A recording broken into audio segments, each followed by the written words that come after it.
there's a question, a reasonable question of, okay, here's this agency, and it's engaged in criminal activities around the world, some of which are quite deadly, some of which are quite provocative in the sense of laying the groundwork for large-scale military conflict. And it's happening in a lot of countries. This is not unique to the United States. The United States learned some of this from the British, who learned it in turn during the 19th century, where they were a dominant imperial power around the world. They cut their teeth on this stuff. The other major powers are definitely engaged and capable of these same types of operations. And small powers as well. Israel is an example. The CIA grew out of the OSS during World War II, which had been established during World War II. Its earliest years are interesting because the new president, Harry Truman, did not trust the OSS because he felt it was too dominated by parts of the Democratic Party that he didn't align himself with. So he abolished the OSS. Then they first created a smaller intelligence agency from the remains of the old OSS called the Central Intelligence Group. And that was focused on analyzing intelligence. It wasn't a covert operations agency. What Truman wanted was to have one place, one inbox, and in those days, for the younger people who don't know this, actually there were boxes made out of wood, it's an in there, In one inbox would come all information, whether it was from intercepted communications or satellite photography or defector reports or clandestine reports, embassy, military, it all come into that one person. And that person, and I was one of those persons, okay, that person would be not supposed to use that word here in Washington, but if you promise not to let it get out of this room, it's accountable, okay? One person would be accountable for looking at that stuff, pouring through it, and if it were important, and it often was, as working in the Soviet Union, then what you wrote up, assuming it was good analysis, that could end up on the president's desk the next morning. Unadulterated synthesis of information. About 2 years after that, many of the agents who had worked on the covert operations side, the paramilitary warfare operations, black operations, that sort of thing, were re-established in an outfit called the Office for Policy Coordination. And this office, quote unquote, eventually grew to have about 5,000 agents in the early Cold War years. So the existence of this office was itself entirely top secret. It had no open existence at all. And it wasn't until some years later that the Office of Policy Coordination was folded into the CIA, and the CIA became an agency, I'm talking about the early 1950s now, that openly had both a clandestine black operations arm and an intelligence analysis arm. The OPC was set up to organize propaganda, economic warfare, preventive direct action, sabotage, demolition, subversion against hostile states, including assistance to underground resistance groups and support of indigenous anti-communist elements in threatened countries of the free world. What happened at the end of World War II, when Truman disbanded the OSS, the covert operators were in the wilderness for a little while. And some of them had been leading Wall Street bankers and lawyers. And there's a certain logic there, because prior to the war, the people engaged in international trade and international law were a relatively small number of people, and they were the specialists in international affairs for the United States. So, for example, the man who was later to become chief of covert operations, black operations for the CIA, was a man named Frank Wisner, quite a prominent Wall Street lawyer. The man who later became the director of the CIA was Allen Dulles. His career prior to World War II was basically in international law and cutting deals of one sort or another with trade partners around the world. Some of the trade partners included fascists, some aspects of Nazi Germany or companies associated with Nazi Germany, Italy. Prior to the war in World War II in Poland, there had been a military dictatorship, a very authoritarian country. Allen Dulles was made part of his living by helping to finance deals that kept that government in power. And there's many other examples along the same lines. During the war, they went into covert operations for the U.S. government because they had some expertise in dealing with foreign countries. After the war, they went back to Wall Street for a short time. And then by the late 1940s, they were back in the intelligence complex, in the two examples that I mentioned, in leadership and management type roles. From the beginning, the CIA was steeped in elitism. Its top leadership was made up mostly of Wall Street lawyers, while new recruits were sought through the top Ivy League universities. Gaddis Smith, a history professor at Yale, remarked that Yale has influenced the Central Intelligence Agency more than any other university, giving the CIA the atmosphere of a class reunion. One Yale institution would prove especially significant, a ghoulish fraternity known as Skull and Bones.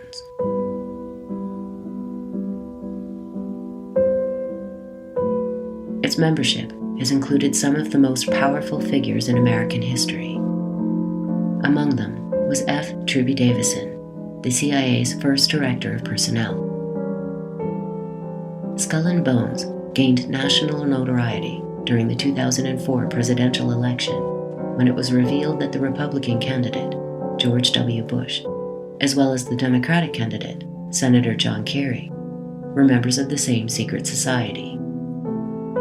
The meeting place for members of Skull and Bones is known as the Tomb. Inside are dozens of human skulls, including those of children, as well as that of the famed Apache warrior, Geronimo.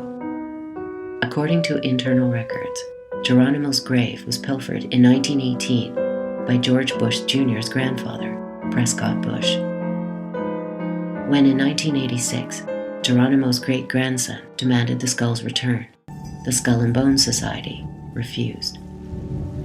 You both were members of Skull and Bones, a secret society at Yale. What does that tell us? Not much, because it's a secret. Is there a secret handshake? Is there a secret code? I wish there were something secret I could manifest. I think the role of most of the secret societies like Skull and Bones, they have histories, as I say, in terms of the splits within the class and also class hegemony. I think when you recruit people and you get them to do something illegal, it's similar to what the mafia does to inculcate somebody. The Skull and Bones picks each year have to go and dig someone up out of a grave and commit a criminal act. They're required in their initiation to admit to criminal acts that they've been part of or sexual acts they've been part of. So I think it's more that the class uses these secret groups in order to get loyalty and to control the coming generations and other participants in the class operations, rather than the other way around, that there's 15 people running the world. They do put those people, once they're chosen, into positions of power, and that kind of choosing goes on with or without the secret societies. And you get a concentration of power and decision-making into a very few hands, whether or not they're interrelated that way. The culture of the secret society would find a parallel in the new intelligence agency. Internally, it was known as the Company.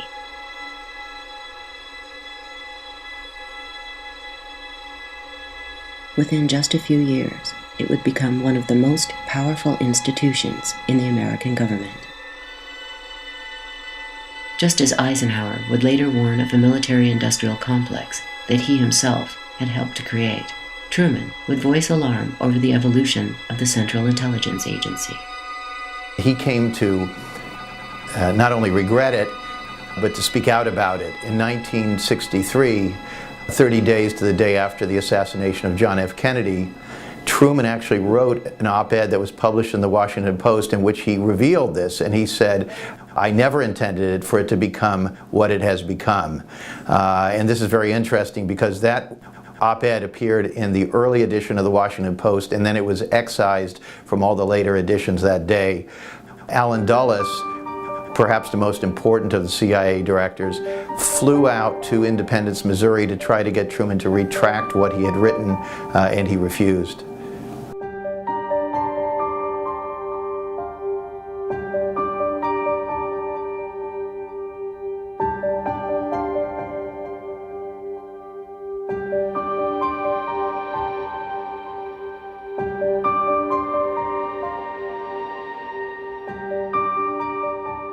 What you find really is that capitalism made the state in a way a site of struggle between the public and the kind of formal institutions of democracy which legitimized the existence of capitalism, and the reality that actually in many ways this was a very undemocratic system that wasn't working in the interests of the majority of the population. So there was this constant tension inherent to capitalism between this hierarchical, centralized, elitist dynamic and this need to legitimize itself and to say, no, but we are free and we are democratic and we do have these formal institutions. So on the one hand, that required this discourse of humanitarian interventionism and doing it for the benefit of the public good. But it also institutionalized this new dynamic where covert action would also be much more kind of interesting as a way of doing things, because again, the public wouldn't be aware of it.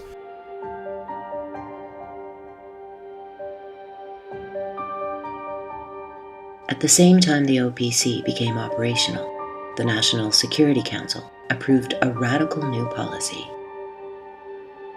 It secretly authorized the CIA to conduct programs which were officially non-existent, thereby bypassing the US Congress. The NSC ordered that the new operations be deniable, meaning planned and executed, so that any US government responsibility for them is not evident to unauthorized persons, and that for those uncovered, the US government can plausibly disclaim any responsibility. Here, one of the CIA's first covert operators, Kermit Roosevelt, discusses plausible deniability in connection with the 1954 US coup against the democratically elected government of Iran. There was some discussion, and Foster Dulles went around the table, and the only person on the State Department side whom I can remember as taking any kind of a very specific position was Ambassador Henderson, who was back for this meeting, and he said that he wanted to know none of the details. He felt that this was a considerable departure from diplomatic tradition, but he felt it was required by the situation. He wanted to approve it, and he wanted to know as little about it as possible.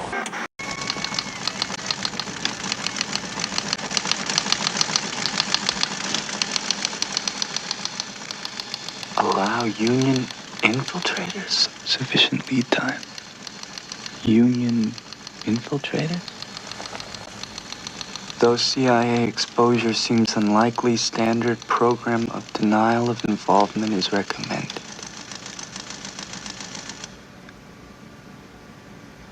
Standard program of denial recommended. I made a very deliberate decision not to ask the president so that I could insulate him from the decision and provide some future deniability for the president if it ever leaked out. But there was no denying that the president's men knew what was in the president's mind. And he had been very adamant at the time that he says, look, I don't want to pull out our support for the Contras for any reason. This would be an unacceptable option. Isn't there something that I could do unilaterally? Unilaterally. In other words, without congressional approval.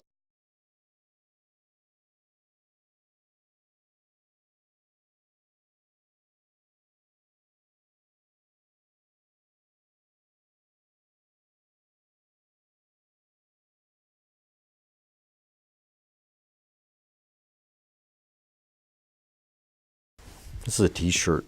Got it here in Washington at a one of those outdoor kiosks, and it says, "Admit nothing, deny everything, make counter accusations."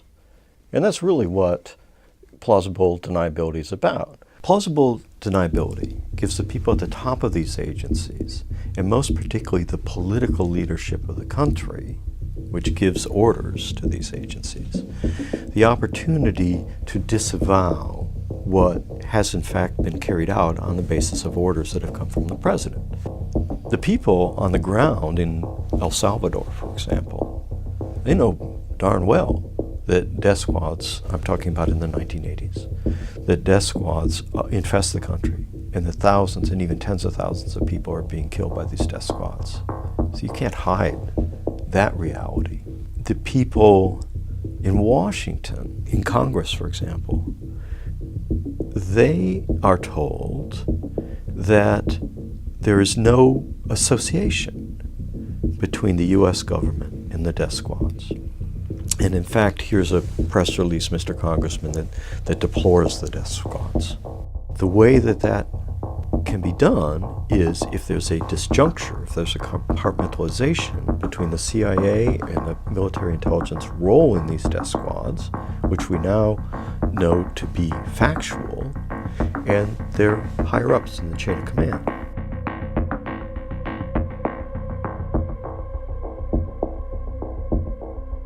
Now, what was the role of the people down here? Well, that was a little more complicated. So what the U.S.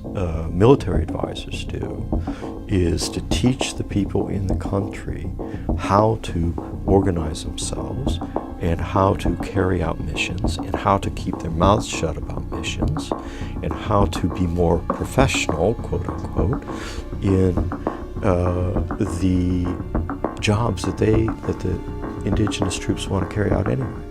It wasn't quite that the American advisors said, "Thou shalt create a death squad and you're going to report to me."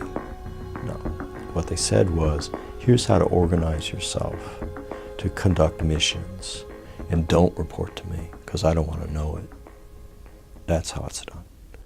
And then in Washington, back in Washington, the guys who, or women too certainly, who are in charge of managing these little units, these paramilitary units around the world, they're saying basically the same thing.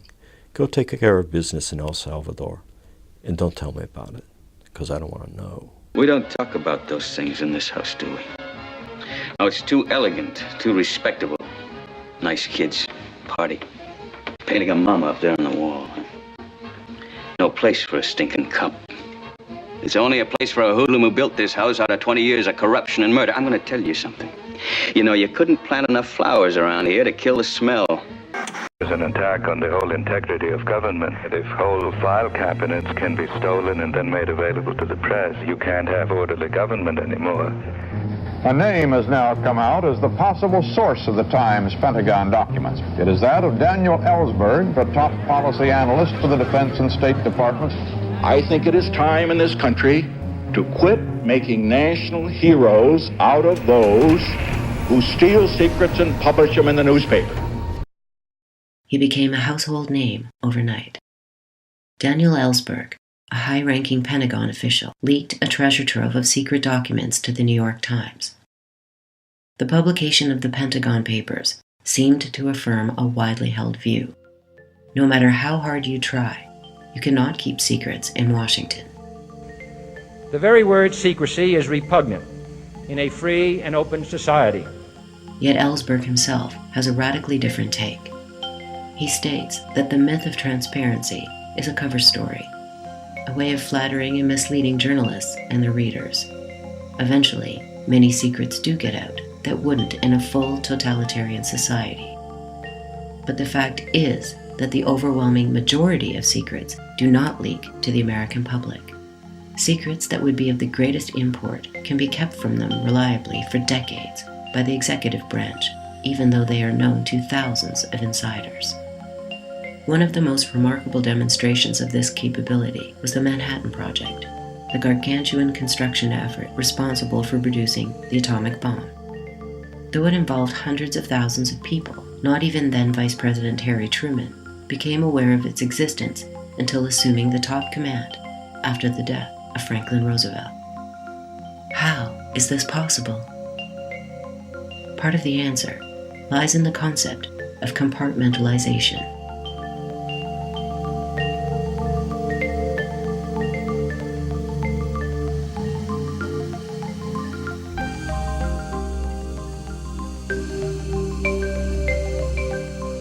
It's very important to recognize that military intelligence is not a monolithic structure. It's a set of different institutions, it's bureaucratic, different agencies are assigned different tasks, and it's precisely because of this bureaucratic compartmentalization and this military hierarchy that different agencies will not know what other agencies are done. In fact, this is how it operates.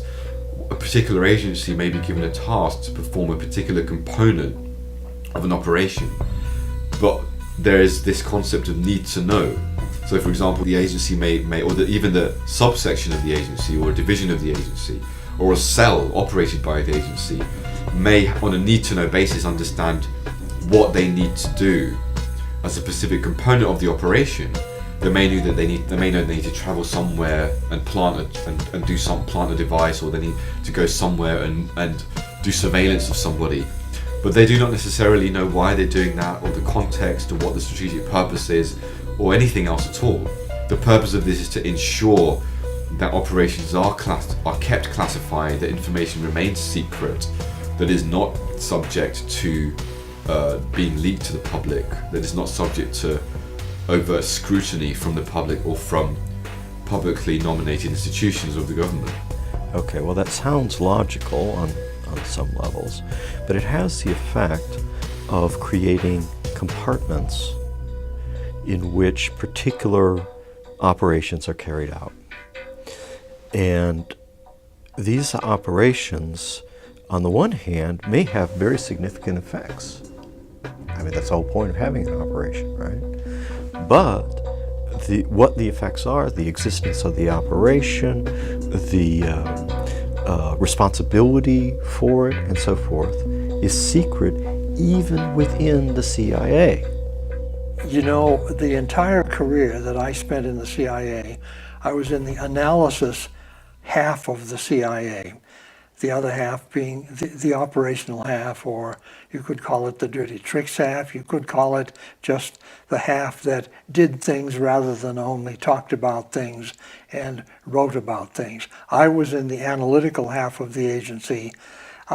Very rarely did people in the analytical half get overseas at all, but I had 2 lengthy tours overseas in the 1950s for 3 years in Germany, and in the late 1960s, early 1970s for 2.5 years in Vietnam. If you just stayed in Washington as an analyst for the CIA, you really were pretty fully compartmentalized away from operational work done in the agency. You did not have a need to know, and the discipline in the agency was pretty darn good. Like most bureaucracies, there's tension between the people at the top of the organization and those further down the line. The compartmentalization, in some instances, creates a means for different political factions to write their own foreign policy. One of the reasons we have trouble understanding how things actually happen behind the scenes is because of compartmentalization. Compartmentalization is inherent to intelligence organizations, and so even within a very secret operation, there are many more secret levels, there are many more cells, competing factions and what have you. And there are fascinating stories, for example, about how OPC, the Office of Policy Coordination, which really became the hub of the covert operations the CIA would do all over the world. Very often we had situations where the CIA was investigating something and OPC was actually doing something and hiding it from the rest of CIA and putting false material into the files to prevent discovery. And so this is very complex, very deep, very profound material. It's something we need to do much, much more research on. An important compartment of the U.S. intelligence bureaucracy is the NGO, or non-governmental organization.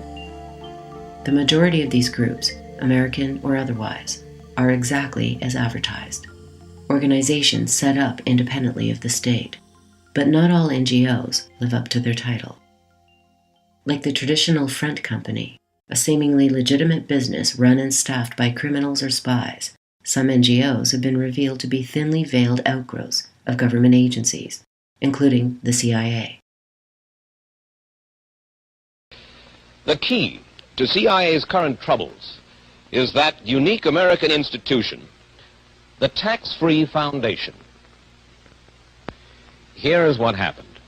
First, CIA itself set up a number of dummy foundations, calling them by impressive-sounding, if meaningless, names. Their sole function was to channel money from the CIA to a second kind of foundation. Now, these foundations were real. Some obscure, some well-known, all involved in legitimate philanthropy. But now, in addition, they agreed to become conduits for Central Intelligence, mixing up the government money with their own, and then passing it on to the ever-growing list of private organizations which, during the 40s, 50s, and 60s, were climbing aboard the CIA payroll. Let's take a closer look at those legitimate foundations which became CIA payout agencies. They are among the 15,000 charitable funds that have sprung up in America in response partly to the social consciences of the rich, partly to the structure of our tax laws. They are the operative arms of what has come to be called the American establishment, the power structure of moneyed families, august law firms, prestigious universities, which have had so much influence in shaping American life and national policy since World War II. CBS newsman Norman Glubach reports on some of the foundations which channeled money for the CIA. This building is 73 Tremont Street, Boston. Just under its windows lies the historic old Granary Burial Ground, last resting place of such revolutionary patriots as Samuel Adams and Paul Revere. The building directory doesn't list it, but tax reports of the Granary Fund show its home as room 329, which turns out to be the law firm of Hemingway and Barnes. No one there would talk before CBS News cameras about the Granary Fund, a reticence which has proved universal among the foundations. But Granary Fund reports are signed by George H. Kidder. Mr. Kidder is listed in Who's Who in America. Among his former associations, the initials CIA. Just the CIA going around behind the scenes and trying to manipulate the process secretly by inserting money here and instructions there and so forth. They have now a sidekick, which is this National Endowment for Democracy. Good morning and welcome. It's good to have you all here to help celebrate the launching of a program with a vision and a noble purpose. The National Endowment for Democracy is, just as we've been told, more than bipartisan. The establishment of the National Endowment goes right to the heart of America's faith in democratic ideals and institutions. The attempted 2002 coup against leftist leader Hugo Chavez in the oil-rich nation of Venezuela reveals the pseudo-NGO at work. Se acabó el caciquismo de aquellos caudillos adeptos, esa falsa democracia de la élite en Venezuela se acabó. Venezuela is important because they're the third largest supplier of petroleum. I would say that Mr. Chavez, and the State Department may say this, probably doesn't have the interests of the United States at heart. During the coup attempt, the Bush administration immediately voiced support for the plotters. The Bush administration made it clear it is happy with the change in leadership in the country responsible for 15% of America's oil imports. Initially, many observers attributed the support to an ideological affinity between the coup faction and the Bush administration. However, it soon became apparent that the coup was actually sponsored by the United States itself. The National Endowment for Democracy had funneled millions of dollars to Venezuelan dissident groups and politicians, many of whom took up cabinet positions in the short-lived government. In the media, an illusion was conjured of a popular uprising and government crackdown. In reality, Chavez had the support of the vast majority of the population. This was soon made apparent when an actual uprising arose in response to the coup, forcing the Venezuelan military to reinstate the deposed leader.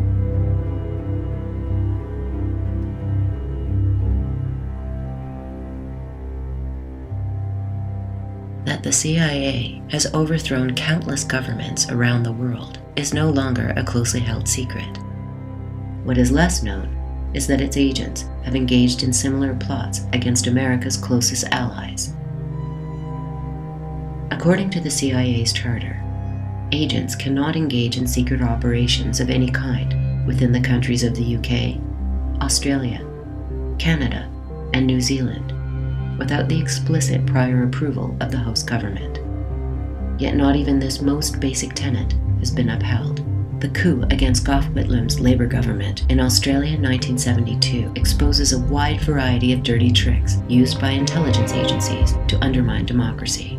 We will not yield to blackmail. We will not be panicked. We will not turn over the government of this country to vested interests, pressure groups, and newspaper proprietors whose tactics would destroy the standards and traditions of parliamentary government.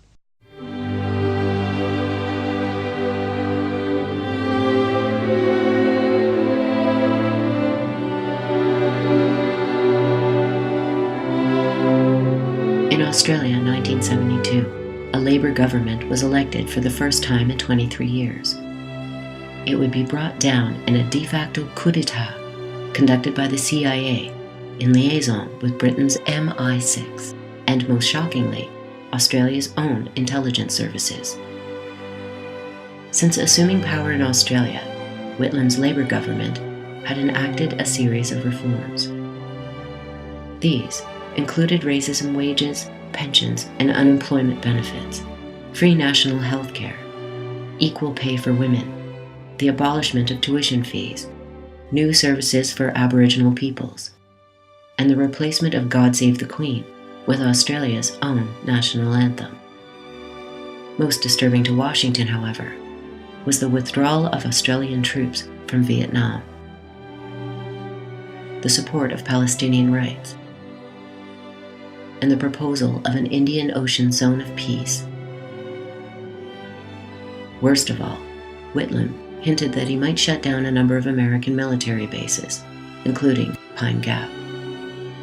When CIA Director William Colby petitioned his counterpart at MI6, Sir Maurice Oldfield, for help, he stressed that Australia was traditionally Britain's domain, and that if Pine Gap were closed, the alliance would be blinded strategically. Unbeknownst to Australia's new Prime Minister, the Australian Security Intelligence Organisation had not only been working closely with the CIA, they had been illegally passing on dossiers concerning every member of the Labour Party, as well as union leaders, peace activists, and other Australian citizens. A slush fund was set up to provide money to both opposition parties via the Nugenhand Bank, a CIA front company. This was followed up by a promise to the main opposition Liberal Party of unlimited funds. In recent years, there have been charges from time to time that the CIA has involved itself in illegal activities. Some of the most bizarre to date involve a bank in Australia known as Nugenhand. And tonight, Gary Shepherd has a report. When the Nugenhand Bank of Sydney, Australia collapsed in 1980, it appeared at first glance to be just another bank failure. But after Australian authorities began taking a closer look, they discovered a tangled web of intrigue with all the elements of a best-selling spy novel. A mysterious death, the body later dug up from its grave, illegal currency transactions, big-time drug operations, and the Central Intelligence Agency. We were to become the paymasters for the CIA around the world. In other words, we were putting ourselves in the position to disperse funds for the CIA to whoever they were directed.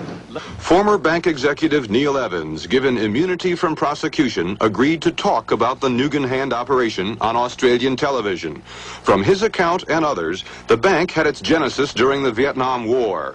4 of the original stockholders were Americans who listed their addresses as Air America, Army Post Office, San Francisco.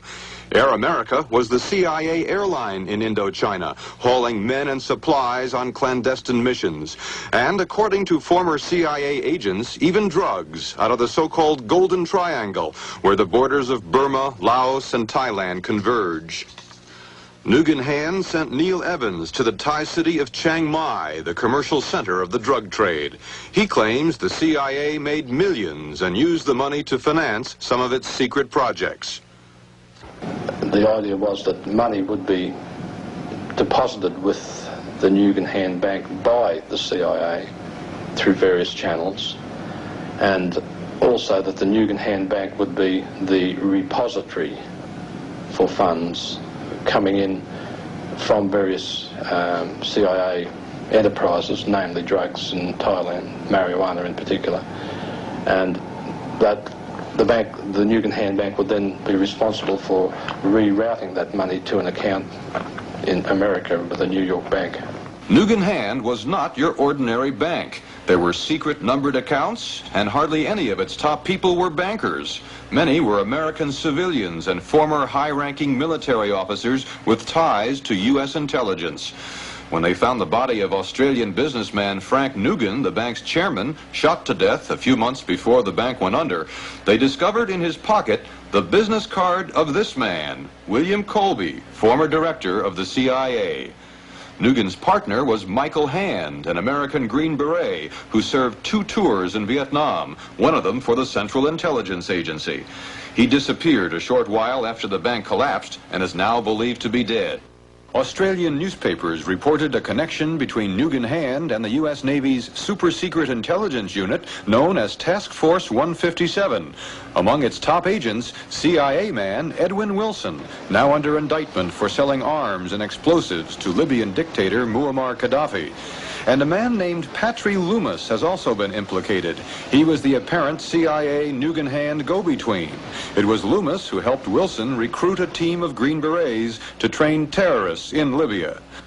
The Nugan Hand affair has caused an uproar in Australia, where authorities are trying to find out what involvement the bank might have had in the 1975 downfall of the Labour Party government. Meanwhile, investigators on 3 continents are attempting to trace $50 million missing from the accounts of depositors, including many Americans.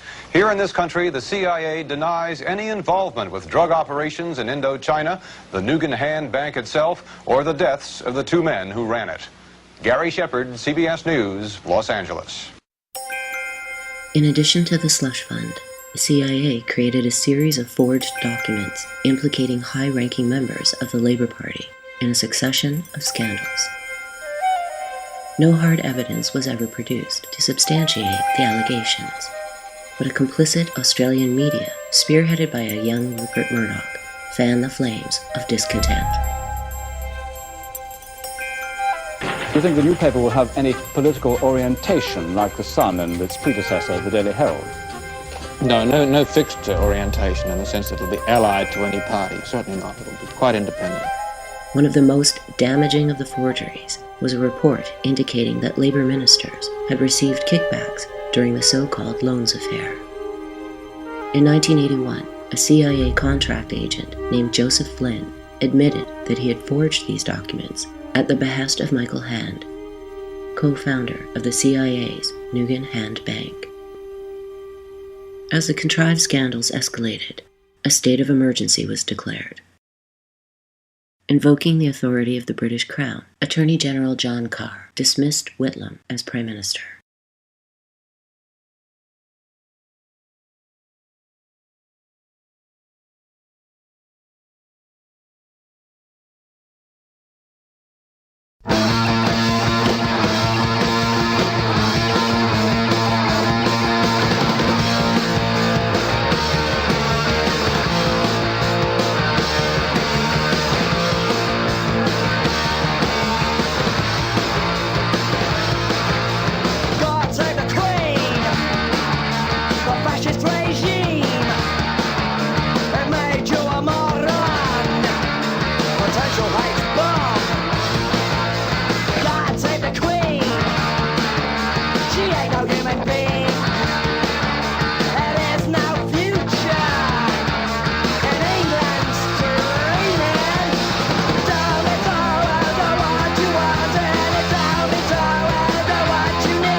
When compared to many other leaders targeted by the CIA, Whitlam and Wilson got off easy.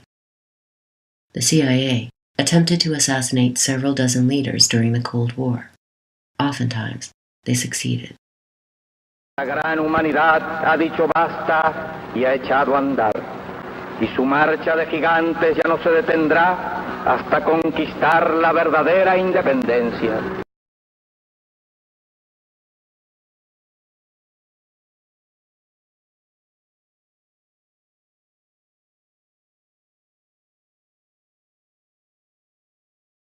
This is Fort Detrick, Maryland. This once secret facility was home to CIA experiments with drugs like LSD. It was also an armory for the agency's executive action capability, a program begun under the Eisenhower administration for disposing of unwanted foreign leaders. Some of the plots called for lethal poisons that were manufactured here. Dr. Everett Hennell, a microbiologist at Fort Detrick for 3 decades, worked in association with the CIA. These are what we call Class 3 cabinet systems. They're gas-tight systems for working with almost complete safety with any infectious diseases, toxins. Things such as the shellfish toxin are very toxic indeed, particularly when highly purified.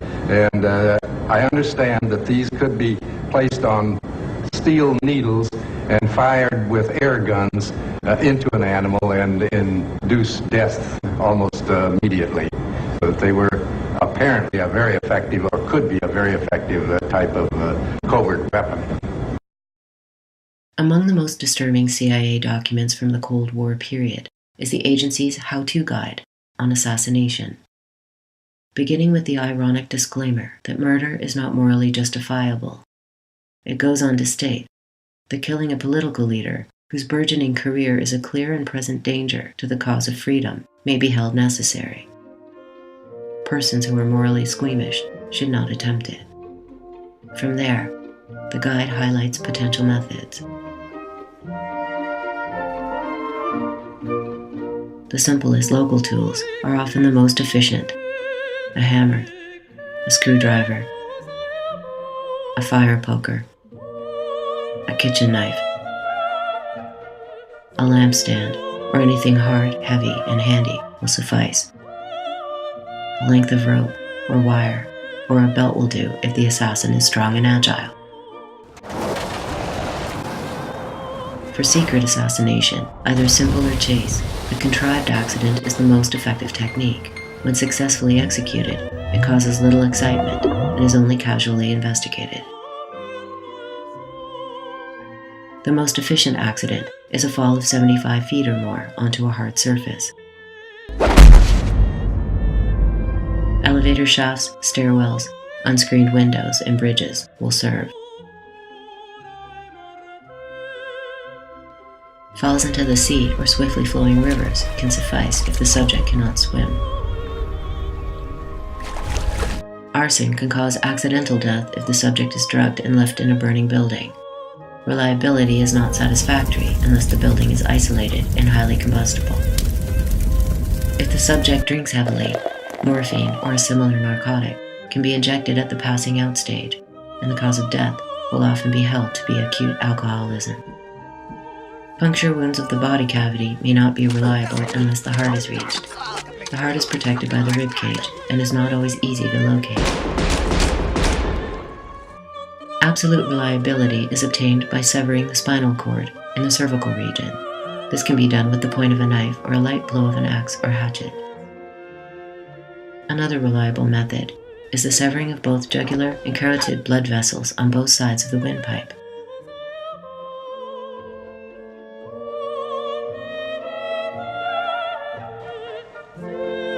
But the officers of the CIA do it because they love this country. We believe in a free and open society, and we deeply believe in upholding the laws and the values of this society. That's why we defend it, so that, in the words of my immigrant father, we can pass those values on to our children. What sort of philosophy could possibly justify such carnage? During the Cold War, the official justification was to prevent the spread of communism and to promote what was termed the national interest. What does national interest mean to you? If you have the feeling that there is some document that is revised every year or every couple of years, some document that exists in the U.S. government that is headlined U.S. national interests, and every year or every other year this is gone over carefully by groups of people high in the government and approved, these are our national interests. That never, ever once happens. Every single administration has and is able to make up as it goes along what it thinks the U.S. national interests are.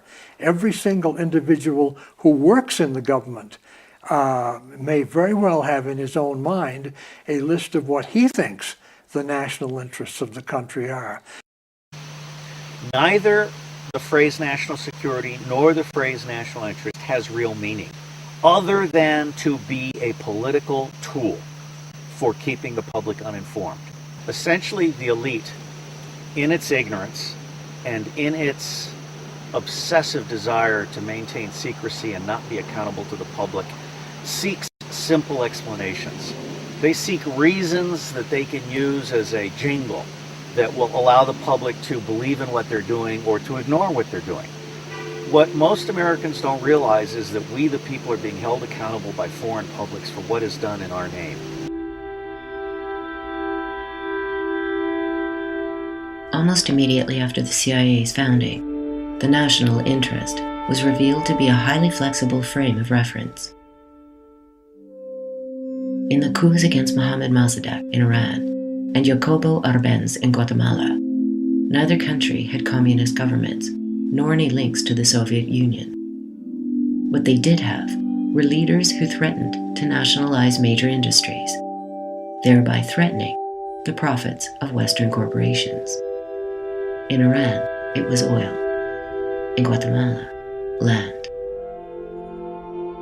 I'm John Perkins, and I'm a former economic hitman. What we economic hitmen did essentially was to create the world's first truly global empire. I was recruited by the NSA while I was attending Boston University back in the 60s. They put me through a series of tests, including lie detector tests, psychological tests, and in that process, they determined that I had the potential for being a good economic hitman. They also discovered a number of weaknesses in my character that would make it fairly easy for them to hook me into doing this job. And so they offered me a job as a trainee. And it's interesting, you know, when you accept a job like that with the NSA, they don't tell you exactly what you're going to be doing. They tell you that for the next year or so, you're going to be training, and then at the end of that period of time, they'll really determine what you're going to be doing. But ultimately, I ended up becoming an economic hitman. We did it by using many different means, but perhaps the most common was to identify a third world country with resources that our corporations covet, like oil, and then arrange a huge loan to that country from an organization like the World Bank or one of its sisters. But that country never actually received the money. Instead, the money went to our own corporations to build big infrastructure projects in that country, like power plants and industrial parks, things that would help the very rich people in that country, as well as our own corporations, but not the majority of the people who are too poor to buy electricity or don't have the skills to get jobs in industrial parks. And yet the whole country, would end up holding a huge debt, such a big debt that they couldn't possibly repay it. When I lose, I pay, and when I win, I expect to get paid. I don't ask anybody to trust me, and I don't trust anybody. Big shot or penny ante chiseler. But I tell you, I haven't got it. If I had, I'd give it to you. Now, don't be like that, Blackie. Give me a couple of days and... So at some point, we economic hitmen go back and say, listen, you owe us a lot of money, can't pay your debts, sell us your oil real cheaply, or vote with us on the next critical UN vote, or send troops in support of ours to someplace in the world like Iraq. And in that way, we've created this empire.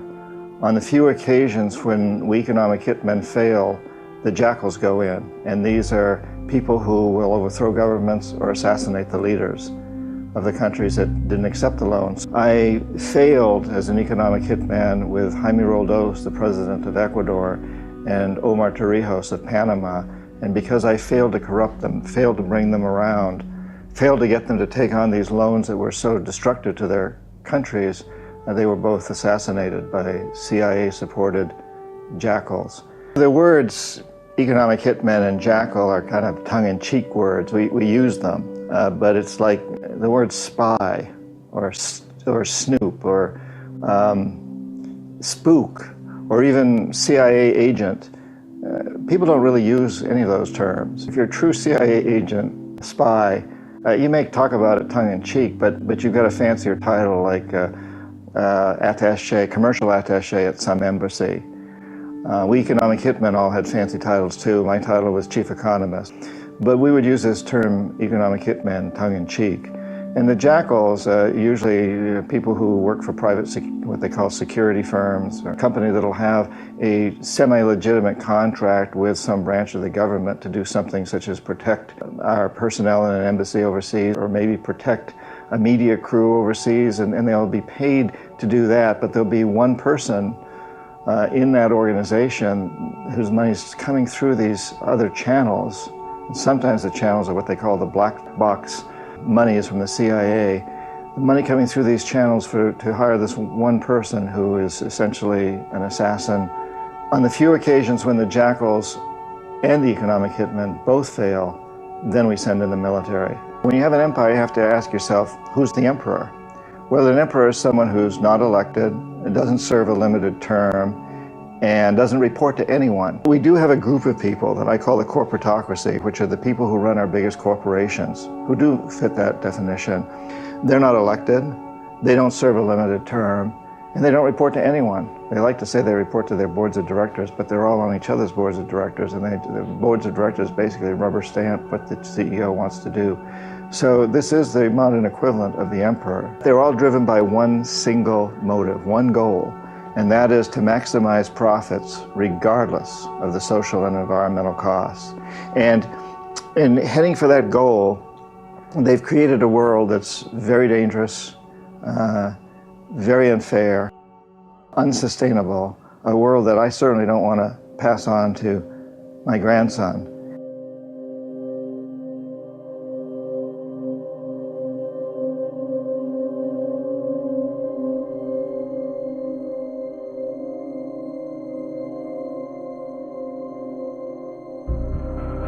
Beginning in earnest under President Clinton and expanding still further during the Bush Jr. and Obama administrations, the use of private contractors by the United States has increased dramatically.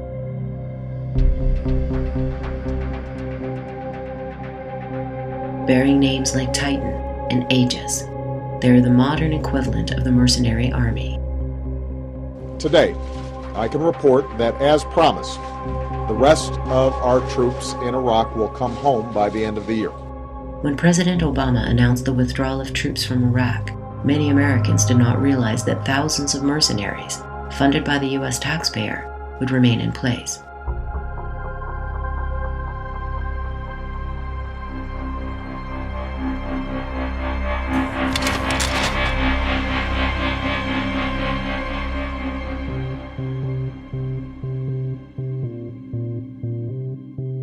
Far from saving costs, these private contractors have repeatedly robbed the U.S. taxpayer for millions of dollars. But from a military intelligence perspective, they perform useful purposes. They establish plausible deniability. They further minimize congressional oversight. They bypass rules of war, such as the Geneva Conventions. And they create enormous profits for their benefactors. A case in point is DynCorp, whose clients have included the Drug Enforcement Agency, the Department of Defense, Department of State, the IRS, FBI, and of course, CIA. About half of DynCorp's revenue comes from the Department of Defense.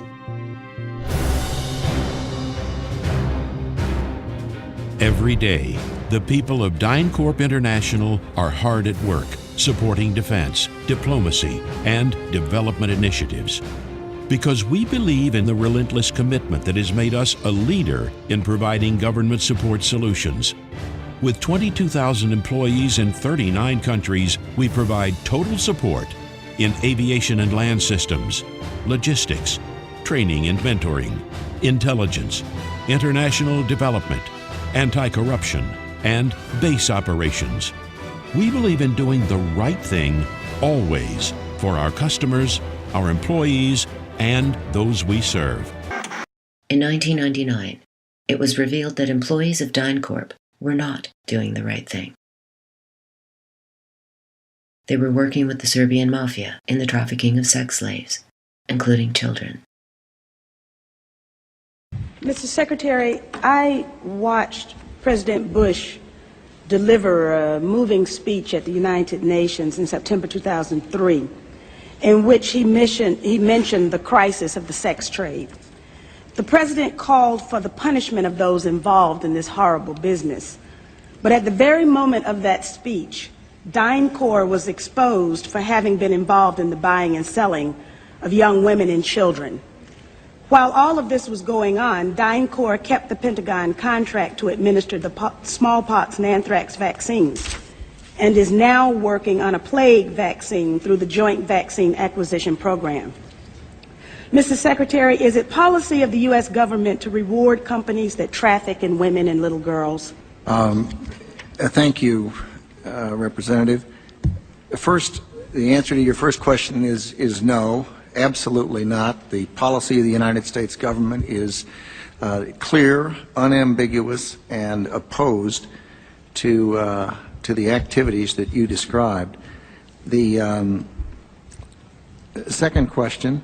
Well, how do you explain the fact that DynCorp and its successor companies have received and continue to receive government contracts? I would have to go and find the facts, but there are laws and rules and regulations with respect to government contracts, and there are times that corporations do things they should not do, in which case they tend to be suspended for some period. There are times then that under the laws and the rules and regulations passed by the Congress and implemented by the executive branch, that corporations can get off of out of the penalty box, if you will, and be permitted to engage in contracts with the government. They're not generally not barred in perpetuity. This company was never in the penalty box. If you could proceed to my second question, please. DynCorp was not placed in the penalty box and was soon back to its old tricks. In 2009, WikiLeaks cables revealed that DynCorp was arranging sex parties for Afghan politicians involving small boys. One of these politicians was the Minister of Education. Nor has the intelligence bureaucracy itself remained idle since the founding of the CIA. Under the Reagan administration, a new player emerged, JSOC, or the Joint Special Operations Command. JSOC was ostensibly created as a response to the failed 1980 hostage rescue attempt of American embassy personnel in Iran. It went on to conduct operations in Honduras, El Salvador, Nicaragua, and countless other nations.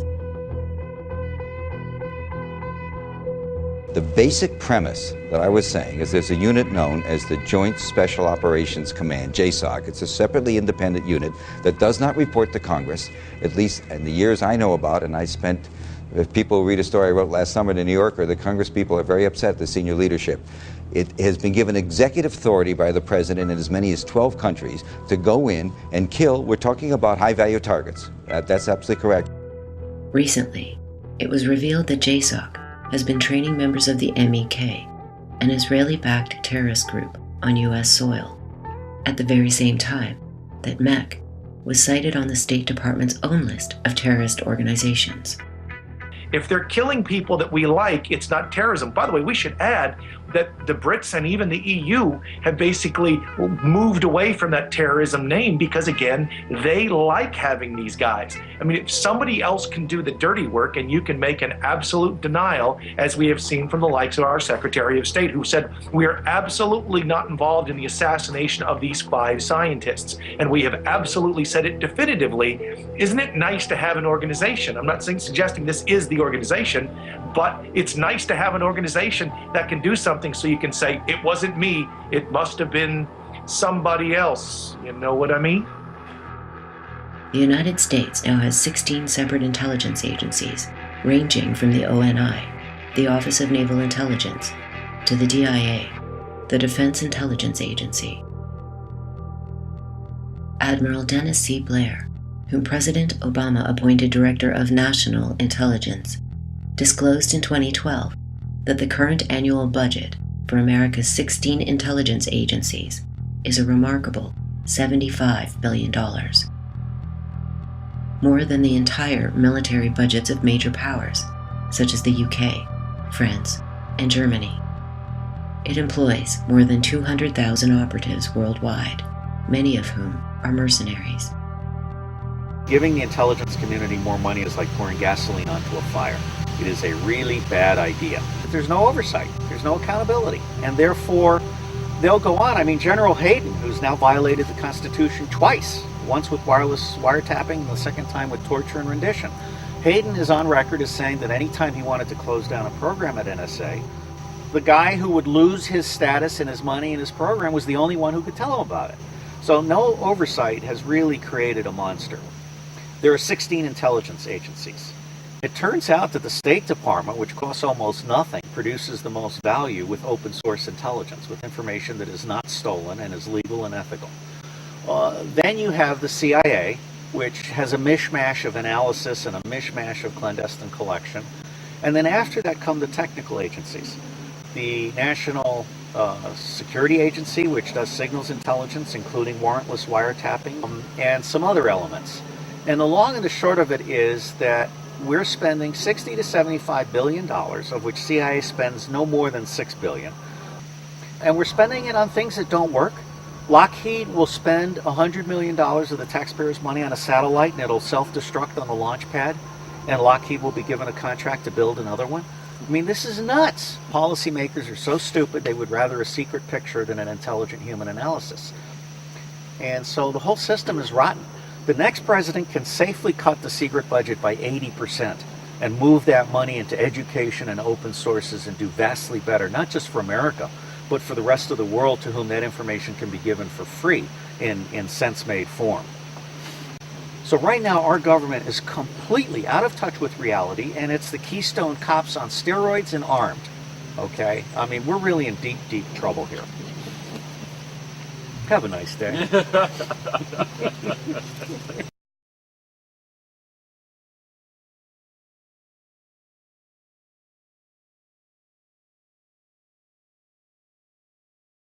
Rumsfeld promised change, but the next day, the world changed. And in the rush to fund the war on terrorism, the war on waste seems to have been forgotten. My 03 budget calls for more than $48 billion in new defense spending. More money for the Pentagon when its own auditors admit the military cannot account for 25% of what it already spends. According to some estimates, we cannot track $2.3 trillion in transactions. $2.3 trillion with a T. That's $8,000 for every man, woman, and child in America. 20 years ago, Pentagon employee Franklin C. Spinney made headlines exposing what he calls the accounting games.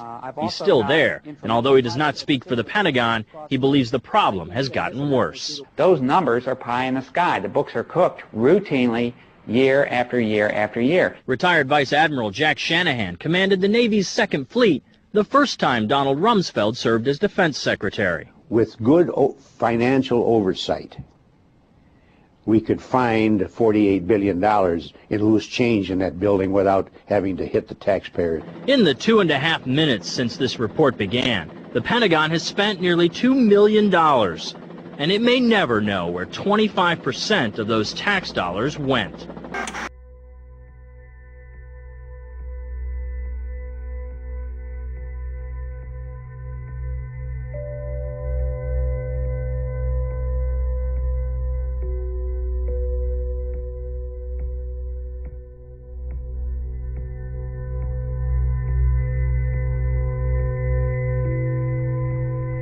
When it comes to waste by a particular agency, few can rival the NSA, or National Security Agency. Its headquarters, nicknamed Crypto City, employs over 40,000 people, more than the CIA and FBI combined. As documented by journalist James Bamford, it encompasses 525 acres with floor space totaling more than 7 million square feet. Its yearly consumption of electricity is 409 million kilowatt hours, equaling Maryland's capital, Annapolis. It has its own film festival, yacht club, and ski club, with yearly trips to Austria and Switzerland. Its budget for 1995 to 1999 totaled $17,570,600,000. Apparently, not even this was enough. In 2012, Wired magazine reported that the NSA was building an even more gargantuan complex in Utah. A former NSA official, quoted in the article, claims that the United States is now a hair's breadth from becoming a turnkey totalitarian state. Though the official mandate of the NSA is to eavesdrop on foreign communications, we now know that it has long been pointing its instruments inward. In the Philippines, circa 1950, CIA Psy-War operative Ed Lansdale employed a technique known as the Eye of God. At night, operatives would paint an eye on the wall of a house facing a suspected communist or communist sympathizer.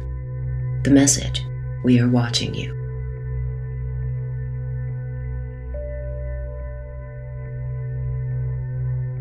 In some respects, the NSA's well-publicized spying on American citizens has the same effect.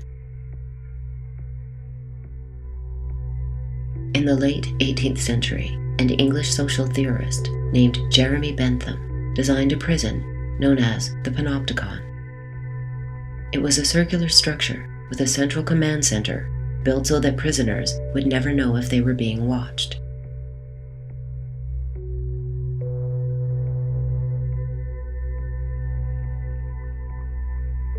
French philosopher Michel Foucault stated that the goal was to induce in the inmate a state of conscious and permanent visibility that assures the automatic functioning of power. Regardless of intent, NSA agents can only analyze a tiny portion of the information they intercept. Yet, the very fact that they have claimed the right to spy on American citizens is a gross violation of their mandate. Similarly, the CIA, which is prohibited from conducting internal security functions within the United States, has repeatedly broken its own rules. Under Operation Chaos, the agency spied on leftists during the Civil Rights era. Under MKUltra, they used thousands of American citizens as human guinea pigs. During Operation Mockingbird, they illegally propagandized the American public. Do you have any people being paid by the CIA who are contributing to a major circulation American journal? We do have people who submit pieces to American journals. Do you have any people paid by the CIA who are working for television networks? This, I think, gets into the kind of getting into the details, Mr. Chairman, that I'd like to get into in executive session.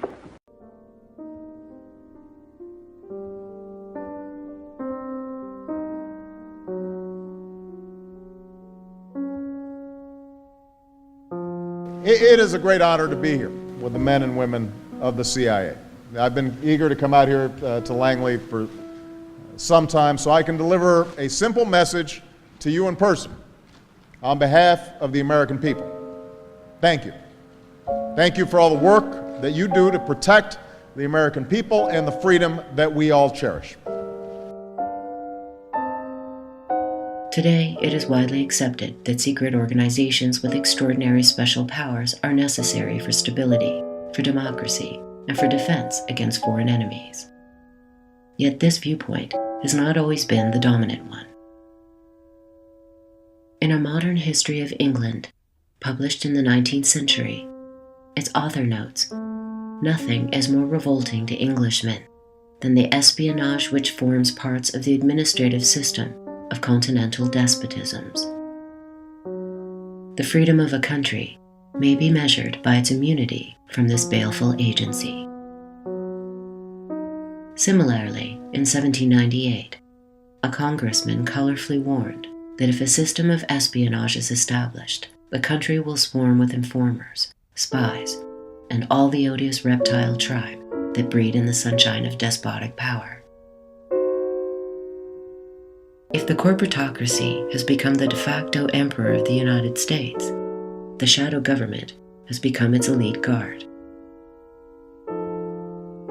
In the late 1980s, CIA whistleblower John Stockwell compared the military intelligence complex to the praetors of ancient Rome. The praetors came to exercise great power, Stockwell wrote, making and unmaking emperors and allowing political and military action outside of the law. What rules that were observed were announced by the issuance of edicts. The Guard was characterized by corruption and political venality and was closed down by Constantine in 312 AD. 353 years earlier, Julius Caesar crossed the river Rubicon.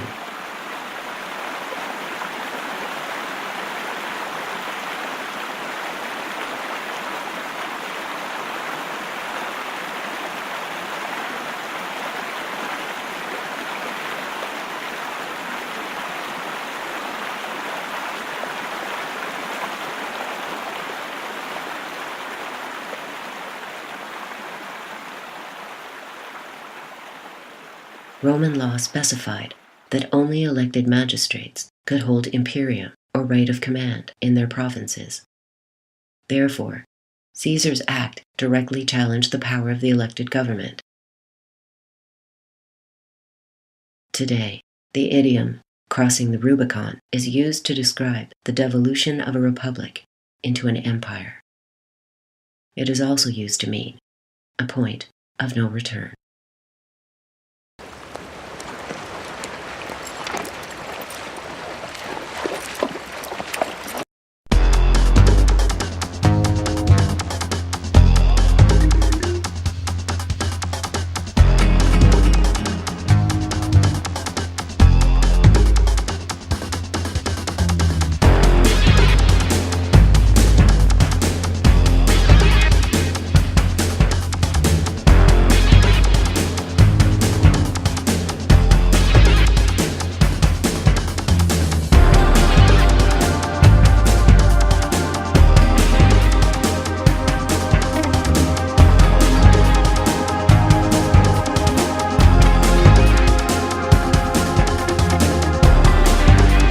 Funny how secrets travel. I start to believe if I were to leave, things guide the man chains, his hands held high. A cruise beyond, cruise me, babe. A blonde belief beyond, beyond, beyond. Lonely down, no return. I'm